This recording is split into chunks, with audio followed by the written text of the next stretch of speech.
So hello everyone. So guys, आज हम लोग एक न्यू चैप्टर पढ़ेंगे, function of management, chapter number 2। मैं महाराष्ट्र बोर्ड की बात कर रहा हूँ, ओसीएम सब्जेक्ट की। ओके, सो देखिए, सबसे फर्स्ट अगर देखा जाए तो ये चैप्टर को पढ़ने से पहले इस चैप्टर का वेटेज मैं आपको बता देता हूँ कि एग्जाम में ये चैप्टर कितने वेटेज का है। तो गाइस, ये 15 मार्क्स का आता है। कितने मार्क्स का आता है? 15 मार्क्स का। कहाँ कहाँ पे क्वेश्चन आते हैं मैं वो भी बता दे रहा हूँ। देखिए, मोस्टली अगर देखा जाए प्रीवियस ईयर का क्वेश्चन पेपर तो ऑब्जेक्टिव 2 मार्क्स का आता है, टर्म्स एंड कंसेप्ट 2 मार्क्स का आता है, डिस्टिंग्विश बिटवीन में 4 मार्क के लिए आता है, जस्टिफाई में 4 मार्क के लिए, केस स्टडी में एक 3 मार्क के लिए। टोटल मिला के ये 15 मार्क का चैप्टर है। कितने मार्क का? 15 मार्क का। दिख रहा है? तो गाइस देखिए, अब ध्यान से सुनना। सबसे इंपॉर्टेंट चीज, एक चीज बहुत याद रखना, आपके दिमाग में बैठा देना कि पढ़ो तो हद कर दो वरना प्रोग्राम रद्द कर दो। बात समझ में आ गया बच्चा लोग? ओके, तो देखिए, अगर ये देखा जाए फंक्शन ऑफ मैनेजमेंट चैप्टर, तो गाइस मैंने हमेशा आपको बोला है कि किसी भी चैप्टर को पढ़ने से पहले उस चैप्टर का इंपॉर्टेंस आपको पता होना चाहिए। क्यों ये चैप्टर मेरे लाइफ में क्या इंपॉर्टेंट है, क्यों इंपॉर्टेंट है ये चैप्टर। तो गाइस देखिए, इससे पहले वाले चैप्टर हमने देखा था जिसका नाम था प्रिंसिपल ऑफ मैनेजमेंट था, जो जहाँ पे प्रिंसिपल ऑफ मैनेजमेंट में प्रिंसिपल का मतलब होता है रूल नियम कायदा, मैनेजमेंट के रूल नियम एंड कायदा पढ़े थे। इस चैप्टर में पढ़ेंगे मैनेजमेंट के क्या कार्य है। समझ में आया? तो गाइस, मैनेजमेंट के क्या कार्य है वो भी पढ़ेंगे। एंड सबसे इंपॉर्टेंट चीज, जो मेरे बच्चे जो इस वीडियो से पहले वाले चैप्टर का वीडियो नहीं देखा है, मैं उनके लिए बता रहा हूँ। तो गाइस देखिए, मेरे जो नोट्स होते हैं वो मैं खुद बनाता हूँ नोट्स। ओके, दिख रहा है आपको? रंग बिरंगी दिख रहे हैं। Principle of division of work को मैंने तोड़ दिया है, मोड़ दिया, दिख रहा है। एंड सबसे ज्यादा इंपॉर्टेंट कि बच्चा लोग, मैं यहाँ पे आप लोगों को दिख रहा है, दिख रहा है इमेजेस भी लेके आओ, ताकि आप लोग अगर ये भूल जाओ तो ये इमेजेस से ये याद रहेगा पॉइंट। बात समझ में आ गया? तोड़ दिया मतलब क्या? अगर जो एकदम कमजोर बच्चा है ना, वो भी याद कर सकता है सारी चीजें। समझ में आया? सो गाइस, अब बच्चों के दिमाग में ये आएगा, सर आपके ये लेक्चर्स मिलेंगे कहाँ पे? सो गाइस, आपको कुछ नहीं करना है, आपको यूट्यूब पे सर्च करना है visionary commerce academy. Visionary commerce academy में जाइए, आपको वहां पे फर्स्ट चैप्टर का पूरा वीडियो मिल जाएगा। धीरे धीरे सारे चैप्टर के वीडियो आएंगे। Okay, so don't worry. अब हम बात करते हैं chapter number 2, functions of management. दिख रहा है फंक्शंस ऑफ मैनेजमेंट? इसमें है प्लानिंग, ऑर्गेनाइजिंग, स्टाफिंग। दिख रहा है? मैं ये सारी चीजों को एक्सप्लेन करूंगा। फर्स्ट हम लोग देखते हैं, एक एग्जाम्पल लेते हैं। क्या फंक्शन का मतलब होता है? कार्य। मैनेजमेंट के क्या कार्य है? तो देखिए, एक एग्जाम्पल लेते हैं। जैसे कि सपोज मुझे फैक्ट्री ओपन करना है। क्या करना है? फैक्ट्री ओपन करना है। तो फैक्ट्री ओपन करने के लिए मैं पहले क्या करूंगा? सबसे पहले बैठूंगा, प्लान करूंगा। क्या करूंगा? प्लान, कि किस चीज की फैक्ट्री ओपन करना है। समझ में आया? सबसे पहला स्टेज क्या है? प्लानिंग। समझ में आया? सबसे पहला काम क्या था? प्लान किया। ओके, क्या किया? किस चीज का फैक्ट्री ओपन करना है, ये फैक्ट्री कौन से एरिया में ओपन करना है, कितने एम्प्लॉय का रिक्वायरमेंट है, ये सारी चीजें बैठ के मैं क्या करूंगा? प्लान करूंगा कि फर्स्ट ईयर में मुझे कितना आउटपुट बनाना है। ओके, जिसको हम लोग बोलते हैं प्रोडक्शन, कितना प्रोडक्शन करना है, कितने यूनिट का प्रोडक्शन करना है, सारी चीजें। ओके, और मैं क्या करूंगा? फर्स्ट स्टेप में ही मैं क्या करूंगा? एट अ प्लानिंग लेवल मैं क्या करूंगा? अपने लिए बोलते हैं ना कि क्या क्या रिस्क आ सकते हैं ओके फ्यूचर में, वो सारी चीजों को मैं क्या करूंगा? प्लानिंग लेवल पे पहले सबसे लिखूंगा, प्लान बनाते रहें। ये बात सबको समझा? सबसे पहला प्लान। अब मैंने प्लान कर दिया कि मुझे इस प्रोडक्ट का फैक्ट्री डालना है, तो मुझे बताइए मटेरियल का रिक्वायरमेंट होगा। चलिए, मैंने मटेरियल लाया, मैंने मशीन लाया, मैंने लेबर लाया। अब क्या होगा? इन सारी चीजों को हवा में रखा जाए? नहीं सर, आप क्या करोगे? सारी चीजों को इकट्ठा करके कहीं ना कहीं एक जगह पे ऑर्गेनाइज करोगे। तो हम लोग ने कहां पे किया? थाने सिटी में किया। कहां पे ऑर्गेनाइज किया ये फैक्ट्री? थाने में। तो दूसरा फंक्शन था ऑर्गेनाइजिंग, मतलब क्या? आपके पास जो रिसोर्सेस उसको ऑर्गेनाइज करना। तो सेकेंड फंक्शन समझ में आया क्या हुआ? ऑर्गेनाइजिंग। चलिए, मैंने सारी चीजों को ऑर्गेनाइज कर लिया। अब मुझे क्या होगा? एम्प्लॉयज की जरूरत पड़ेगी। अब एम्प्लॉयज को डायरेक्शन देने के लिए सुपरवाइजर की जरूरत पड़ेगी। तो मुझे क्या करना पड़ेगा? बोलिए, एम्प्लॉय कहाँ से आएंगे? तो मैं क्या करूंगा? हायरिंग करूंगा, रिक्रूटमेंट करूंगा, सिलेक्शन करूंगा उनका। समझ में आया? तो मैंने थर्ड स्टेप क्या क्या पता है? स्टाफिंग का काम किया, स्टाफिंग फंक्शन। चलिए, अब स्टाफ आ गए मेरे पास। 3 फंक्शन हो गए, प्लानिंग हो गया, उसको रिसोर्सेज को इकट्ठा करके ऑर्गेनाइज कर लिया। अब मैंने स्टाफिंग का भी काम कर लिया, एम्प्लॉय। अब उनको एम्प्लॉय को डायरेक्शन देने के लिए सुपरवाइजर होगा कि भैया देखिए, ये चीज को ऐसे करना है और ये गोल को अचीव करना है, तो ऐसे जाना है, मोटिवेट करने का, गाइड करेगा। तो फोर्थ फंक्शन जो है डायरेक्शन दिखा रहा है, जिसको बोलेंगे डायरेक्टिंग फंक्शन। तो 4 फंक्शन हो गए। कितने हो गए? 4। डायरेक्टिंग। अब मुझे एक बात बताना कि मेरे फैक्ट्री के अंदर अलग अलग डिपार्टमेंट होंगे कि नहीं होंगे? अब अलग अलग डिपार्टमेंट है भैया, ये डिपार्टमेंट वाला इससे बोलता नहीं है, ये डिपार्टमेंट वाला इससे बोलता नहीं है, तो कैसे चलेगा? तो मेरे को क्या करना पड़ेगा? लोगों के बीच में तालमेल करवाना पड़ेगा। क्या बोलेंगे? तालमेल को क्या बोलते हैं? बोलो। तालमेल को बोलते हैं कोऑर्डिनेशन। क्या बोलते हैं बच्चे लोग? कोऑर्डिनेशन। तो मेरे को लोगों के बीच में क्या करना पड़ेगा? कोऑर्डिनेशन लाना पड़ेगा। तो ये कौन सा फंक्शन है? Coordinating function. बात समझ में आ गया? लोगों के बीच में तालमेल बनाया, लोग मिलजुल के काम कर रहे हैं, अपना सक्सेस हो जाएगा अपने बिजनेस का। समझ में आया? अब 5 फंक्शन हो गए, कौन कौन से? सबसे पहला स्टेज प्लानिंग किया, चीजों को इकट्ठा किया, ऑर्गेनाइज किया। उसके बाद मैंने क्या किया बोलो? स्टाफिंग का काम किया, लोगों को लेके आया, ओके, हायरिंग किया, रिक्रूटमेंट किया, सिलेक्शन किया। देन उसके बाद एक बंदा था सुपरवाइजर, उन लोगों को डायरेक्शन दिया, डायरेक्टिंग फंक्शन। फिर लोगों के बीच में तालमेल बैठाया गया ताकि हम लोग क्या कर सके, बच्चा लोग गोल को अचीव कर सके। एंड लास्ट एंड फाइनल जो है, देखिए अब मैंने जो स्टार्टिंग में प्लानिंग में किया था कि मुझे इतना यूनिट का प्रोडक्शन करना है, तो 1 साल तक मेरी कंपनी पूरा रन हो गई है। अब लास्ट डे को मैं क्या करूंगा? कंपेयर करूंगा। क्यों? मैंने सोचा था 10,000 यूनिट का प्रोडक्शन करना है स्टार्टिंग में, बट जब लास्ट डेट आया मैंने 9,000 यूनिट का ही प्रोडक्शन किया। कितना? 9,000 यूनिट का ही प्रोडक्शन किया। कहीं ना कहीं बच्चा मेरा, आप लोग देखोगे तो 1,000 यूनिट का प्रोडक्शन क्या हो गया? इनकम्प्लीट रह गया, जो नहीं हो पाया। तो मैं क्या करूंगा? अब कंपेयर कर रहा हूं, मेरे स्टैंडर्ड से मैं अपने एक्चुअल को क्या कर रहा हूं? कंपेयर कर रहा हूं। इसके बीच में कुछ डिवीजन आए। अब ये डिवीजन आए तो इसके ऊपर मुझे क्या करना पड़ेगा? मेजर करना पड़ेगा। क्या करना पड़ेगा? मेजर करना पड़ेगा। किन किन रीजन की वजह से मेरा जो सोचा था वो नहीं हो पाया। अब उन चीजों को लिखा जाएगा ताकि ये जो गलतियां इस साल हुई है वो गलती नेक्स्ट ईयर ना हो। इसको बोलते हैं कंट्रोलिंग फंक्शन। क्या बोलते हैं? कंट्रोलिंग। क्या 6 फंक्शन याद हो गए? वही 6 फंक्शन यहाँ पे दिए हुए हैं, यही 6 फंक्शन हम लोग को पढ़ना है। बात समझ में आ गया? फिर बच्चों के माइंड में ये आ रहा है, सर सर पता है हमने ना आपका ना पहले वाले चैप्टर का वीडियो देखा था, जो उसमें ना आपने बहुत अच्छे अच्छे नोट्स बनाए थे सर। ओके, खुद का इमेज, मतलब कि आपने बहुत सारे इमेजेस डाले थे उसके अंदर। सर वैसा नोट्स मिल जाएगा क्या सेकंड चैप्टर में? अरे हाँ मुन्ना, मिल जाएगा मिल जाएगा। तो देखिए ये मैं उन्हीं बच्चों के लिए बना रहा हूँ जो बच्चे बहुत कमजोर हैं। समझ में आया? जिनको पढ़ाई में मन नहीं लगता, उन्हीं बच्चों के लिए बना रहा हूँ ताकि कुछ हेल्प हो जाए, ताकि वो बच्चे भी अच्छे मार्क्स लेके आए। देखिए जरूरी ये नहीं होता कि हर बच्चा स्कॉलर हो, कुछ कमजोर बच्चे भी होते हैं। तो कोई कमजोर बच्चे के लिए कुछ नहीं करता यार, स्कॉलर बच्चे के लिए ही करता है। पढ़ा के चला जाता है, स्कॉलर बच्चे को समझ जाता है, मगर जो कमजोर बच्चे हैं उनके ऊपर कोई ध्यान नहीं देता। तो गाइस उनके ऊपर ध्यान देने के लिए हम हैं। समझ में आया? ऐसी ऐसी चीज लेके आया हो ना बच्चा, आपको पढ़ाई से प्यार हो जाएगा। समझ में आया? बहुत छोटे छोटे चीज लेके आया हो, छोटे छोटे तोड़ तोड़ के बता देता हूँ, बच्चों को समझ में आ जाता है। ओसीएम में भाई स्कोर भी कर लेते, अच्छा मार्क्स 90+ मार्क्स आ जाता है इस ओसीएम में, देख लेते। देखिए अब बच्चों का डाउट था कि सर ना बुक से ना हम लोग ना देखते ना, बुक में तो सर नींद आता, बुक वाला नहीं समझता है सर। कोई बात नहीं, तेरा भाई है ना यहाँ पे आप लोगों को सिखाने के लिए। देखिए सबसे पहला फंक्शन दिख रहा है, मैनेजमेंट के प्रोसेस हमने देखा। प्लानिंग, ऑर्गेनाइज किया, स्टाफिंग किया, डायरेक्टिंग किया, कोऑर्डिनेटिंग किया, कंट्रोलिंग किया। दिखा सारी चीजें आपके एग्जाम यहाँ पे। देखिए सबसे फर्स्ट है प्लानिंग। दिखा सबसे पहला स्टेप हमने प्लानिंग देखा। अब देखिए प्लानिंग बच्चा बहुत जरूरी है। मैं देखिए आप लोगों के लिए इमेजेस लेके आता हूं ताकि ये इमेजेस आपको बताते हैं कि आपको पढ़ना कैसे है। समझ में आया? इमेजेस के थ्रू अगर आपको लिखा हुआ भूल जाते हो तो इमेजेस वाले दिमाग में बैठे रहते हो, वो याद हो जाते हैं। देखिए सबसे फर्स्ट प्लानिंग दिख रहा है, चाचा लोग बैठे, देखो देखो देखो देखो, चाचा लोग बैठे। चाचा लोग बैठ के ना सबसे पहले प्लान कर रहे हैं क्या करना है। दिख रहा है व्हाट, व्हेन कब करेंगे, हाउ कैसे करेंगे, ओके क्या मिशन होगा, मिशन क्या होगा हमारा, क्या विजन होगा, क्या ऑब्जेक्टिव्स होगा, सारी चीजें चाचा लोग बैठ के पहले ही प्लान कर रहे हैं। मतलब क्या हो रहा है, प्लान क्या क्या जा रहा है दिख रहा है। सबसे डिसाइडिंग इन एडवांस, चीजें बाद में होने वाली मगर उसका प्लान आज कर रहे हैं। तो देखिए सबसे इंपॉर्टेंट, अब मैं बता रहा हूं, मेरे जो भी बच्चा मेरा वीडियो देखता है, मैं सारे बच्चों को मेरे यही बोलता हूं, मेरा बच्चा हर बच्चा अगर कुछ भी पूछे, इंपॉर्टेंस ऑफ प्लानिंग पूछे, तो आपको मीनिंग एंड डेफिनेशन लिखना जरूरी है। ओके तो देखिए सबसे फर्स्ट मीनिंग की बात करते हैं। Planning, planning is the basic function of management. क्या याद हो जाएगा सबको? देखिए अभी के अभी पढ़ना, बात का झंझट पालना नहीं है। हो गया बच्चा? बेसिक फंक्शन याद रहेगा। क्या है basic function of management? Every function of management is based on planning. देखा सारे के सारे फंक्शन जो है ना बच्चा लोग, सबके सब फंक्शन किसके ऊपर बेस्ड है? प्लानिंग के ऊपर। अगर प्लानिंग ही नहीं करेंगे तो आगे के फंक्शन काम ही नहीं करेंगे। बात समझ में आ गया? ओके तो 2 पॉइंट याद हो जाएगा।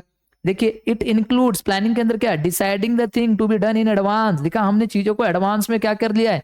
ओके डिसाइड कर लिया। तो देखिए सबसे कमजोर बच्चा जो है ये 3 पॉइंट तो याद कर लेगा, याद हो जाना चाहिए। ओके मीनिंग में 3 पॉइंट मिनिमम याद होना चाहिए। अब जो थोड़े से उनसे स्कॉलर है मेरे बच्चे, आप लोग ये 2 पॉइंट भी पढ़ लेना मीनिंग का। दिख रहा है यहाँ पे दिख रहा है ये दोनों पॉइंट दिख रहा है। Planning is intellectual process of logical thinking and rational decision making. देखा प्लानिंग जो बंदे टॉप लेवल पे बैठे रहते तो भैया इंटेलेक्चुअल प्रोसेस है, एकदम दिमाग से सोचना पड़ता है प्लानिंग। समझ में? ऐसा एरा गेरा प्लान नहीं करना है अपन को। और क्या उसके ऊपर हम लोग को रैशनल डिसीजन भी लेना पड़ता है। भैया डिसीजन भी बहुत इंपॉर्टेंट है, अगर आपने डिसीजन बराबर नहीं लिया करोड़ों का नुकसान। समझ में आया?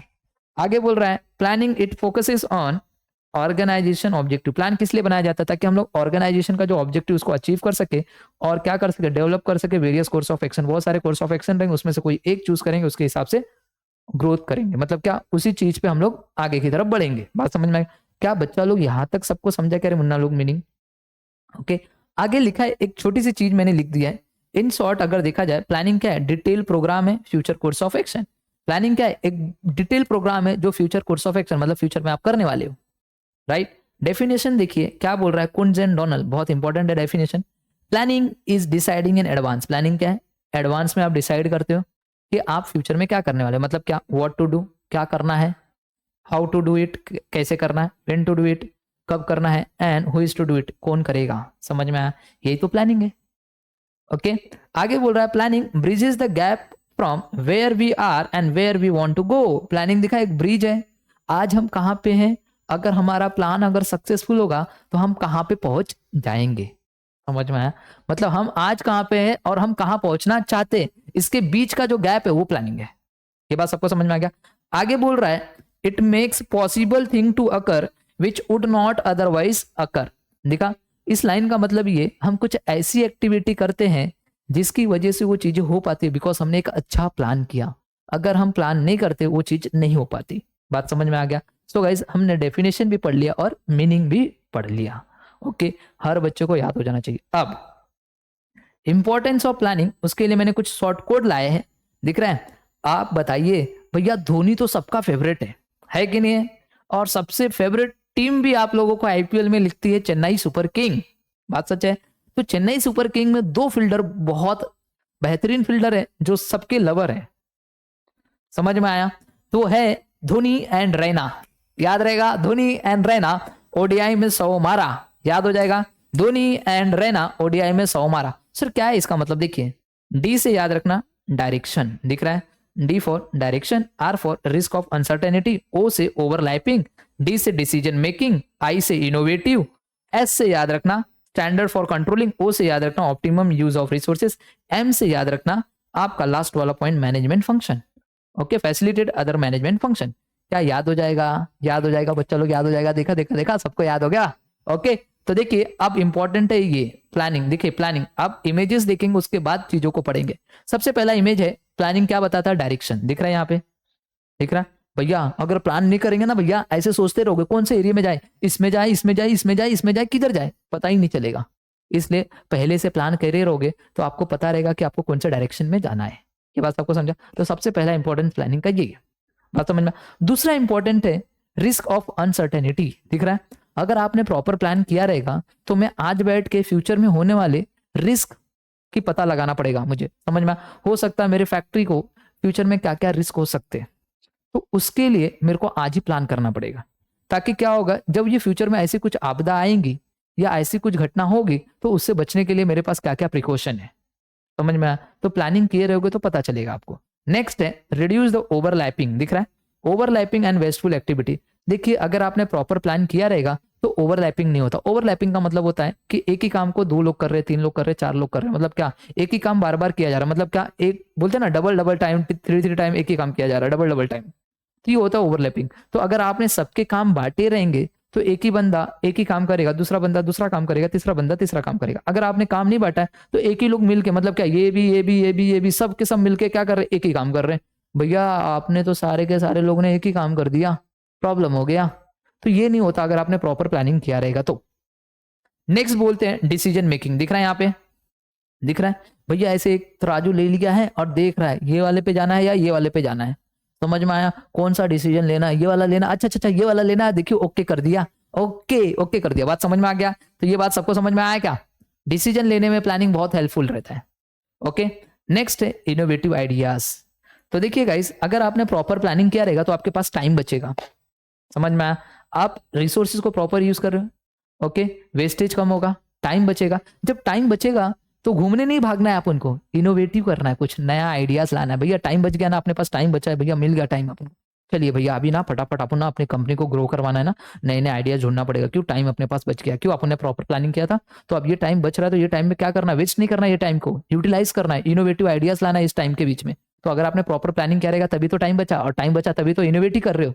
बात समझ में आ गया? तो इनोवेटिव आइडियाज, तो आप क्या करोगे उस फ्री टाइम में? क्या करोगे? इनोवेटिव आइडियाज लाओगे, न्यू प्रोडक्ट लाओगे, न्यू टेक्नोलॉजी के बारे में सोचोगे। नेक्स्ट है, अभी हमने बात किया स्टैंडर्ड फॉर कंट्रोलिंग। दिख रहा है? स्टैंडर्ड फॉर कंट्रोलिंग का मतलब दिख रहा है आपने कोई सेट किया रहेगा स्टैंडर्ड, आप उसको क्या करोगे, कंपेयर करोगे अपने एक्चुअल परफॉर्मेंस से, दिखा मैंने बताया।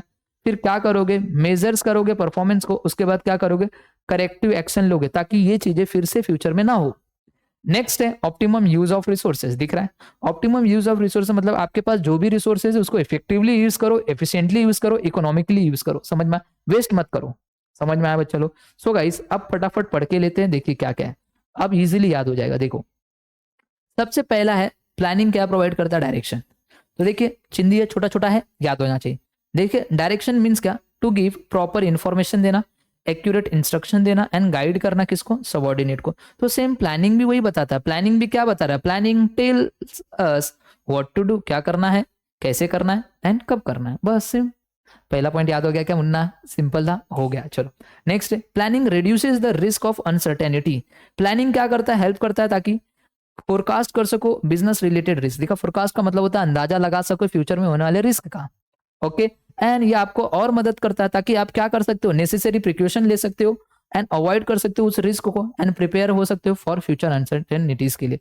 पहले से आप प्रिपेयर रहोगे, जैसे ये आपदा आएगी, ये चीजें आएगी, ये रिस्क आएगी, तो आप पहले से रेडी रहोगे अगर प्लान प्रॉपर किया रहेगा। तो 2 पॉइंट हो गया। Third, planning reduces the overlapping and wasteful activity. दिखा प्लानिंग क्या करता है, रिड्यूस करता है ओवरलैपिंग एंड वेस्टफुल एक्टिविटीज को। समझ में आया? तो देखिए planning evaluates the alternative uses of available and prospective resources of the business and makes their most appropriate use। दिखा alternative uses, दिखा and prospective resources। आप क्या करते हो, अगर आपने प्रॉपर प्लानिंग किया रहेगा तो आप अपने रिसोर्सेज को प्रॉपर यूज करोगे, ओके, अप्रोप्रिएट तरीके से। समझ में, वो चीजों को बार बार नहीं करना है, मतलब समझ में, एक ही चीज बार बार, मतलब कि ये भी कर रहा है, वो भी कर रहा है, वो भी कर रहा है, अरे भैया ये तो डबल बार हो गया काम, ऐसा नहीं करना है। समझ में। नेक्स्ट है प्लानिंग फैसिलिटेट डिसीजन मेकिंग। दिखा प्लानिंग आपको मदद करता है डिसीजन लेने में। देखा planning helps the manager to look into the future and make choice from the amongst various alternative course of action. दिखा ओके, मैनेजर को क्या करता है प्लानिंग, ये हेल्प करता है ताकि वो डिसीजन ले सके। समझ में, बहुत सारे कोर्स ऑफ एक्शन लेंगे, उसमें से कोई चूज करना है आपको एंड उसके ऊपर एक्शन लेना है एंड उसको गोल को अचीव करना है। नेक्स्ट है प्लानिंग प्रमोट इनोवेटिव आइडियाज। दिखा planning facilitate innovation in the organisation. दिखा प्लानिंग क्या कर रहा है, इनोवेशन लाता है ऑर्गेनाइजेशन में, अगर प्रॉपर प्लानिंग करोगे। Nowadays it is essential to generate, बहुत जरूरी हो गया आज के जमाने में नए नए इन्वेंट करना, जैसे न्यू आइडियाज लेके आना, न्यू प्रोडक्ट लेके आना, न्यू टेक्नोलॉजी लेके आना, एक्सेट्रा। देखा इनोवेशन क्या करता है, मदद करता है ताकि आप face the competition in the today's competitive business world. दिखा आज के जमाना कैसा है भैया, कॉम्पिटेटिव वर्ल्ड हो गया, इधर घुमा वड़ा पाव वाला, इधर घुमा वड़ा पाव वाला, अरे मैं भी वड़ा पाव वाला, तीनों के तीनों वड़े पाव वाले। तो भैया आपके पास कुछ अलग होना चाहिए, इनोवेटिव होना चाहिए आपके प्रोडक्ट में। समझ में, आपके पास कुछ ऐसा आइडिया होना चाहिए जो इनके पास नहीं है, तो ये आपका प्रोडक्ट मार्केट में बिकेगा, नहीं तो नहीं बिकेगा। बात समझ में, अगर प्रॉपर प्लानिंग किए रहोगे, नया प्रोडक्ट या न्यू टेक्नोलॉजी या फिर न्यू आइडियाज लेके आए रहोगे, तो ये आप मार्केट में क्या करोगे, ग्रो कर पाओगे, अदरवाइज नहीं कर पाओगे। समझ में आया? नेक्स्ट पॉइंट है planning establishes standard for controlling. दिख रहा है प्लानिंग क्या करता है, एस्टेब्लिश करके देता है स्टैंडर्ड। हमने सोचा था आज इतना 10,000 और हम लोग ने देखा कितना हुआ 9,000, तो बीच का जो गैप है 1,000 का, वो किन कारणों से नहीं आया, उसको क्या करना है, मेजर करना है। उसको हम लोग क्या करेंगे, इसके लिए फिर रेमेडियल मेजर्स करेंगे, मतलब क्या, डिसीजन लेंगे ताकि ये गलतियां हम लोग नेक्स्ट ईयर में ना करें। तो देखिए क्या बोल रहा है, it has predetermined goal with which the actual performance are compared. देखा हम लोग एक्चुअल परफॉर्मेंस को अपने स्टैंडर्ड से कंपेयर करेंगे टू फाइंड आउट करेंगे क्या डिवीजन आया इसके बीच में एंड सजेस्ट करेंगे, रेमेडियल मेजर्स लेंगे। समझ में, ताकि ऐसी चीजें फ्यूचर में फिर ना हो। ओके आगे बोल रहा है planning leads to optimum use of resources. अगर आपने प्रॉपर प्लानिंग किया रहेगा तो आप अपने रिसोर्सेज को प्रॉपर यूज करोगे। देखिए planning facilitate optimum use of resources in the organisation. There is efficient use करना है आपको, आपके पास जो भी वेरियस रिसोर्सेज है जैसे मैन, मनी, मटेरियल, इसको प्रॉपर यूज करना है। Optimum use of resources bring good result to the organisation. अगर आपने अपने रिसोर्सेज को प्रॉपर यूज किया रहेगा, इससे एक अच्छा रिजल्ट आएगा आपके ऑर्गेनाइजेशन, मतलब क्या आपके ऑर्गेनाइजेशन का प्रोडक्शन ज्यादा होगा और आपके ऑर्गेनाइजेशन में वेस्टेज कम होगा। बात समझ में आ गया? Last and final point facilitate other management function. दिख रहा है एवरी ऑर्गेनाइजेशन फंक्शन, हर ऑर्गेनाइजेशन का फंक्शन क्या है भैया, क्या कार्य रहता है, towards achieving the goal.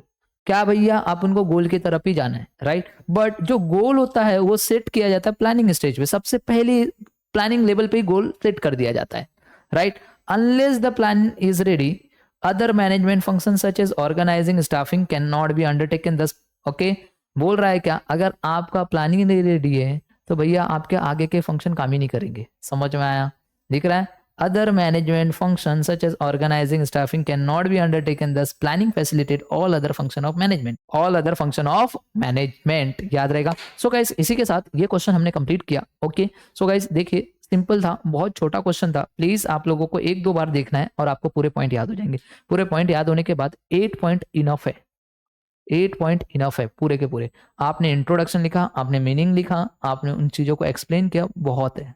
Okay so मिलते हैं नेक्स्ट लेक्चर में। नेक्स्ट लेक्चर में हम लोग ऑर्गेनाइजिंग फंक्शन को पढ़ेंगे बहुत अच्छे तरीके से। तो bye bye and take care everyone.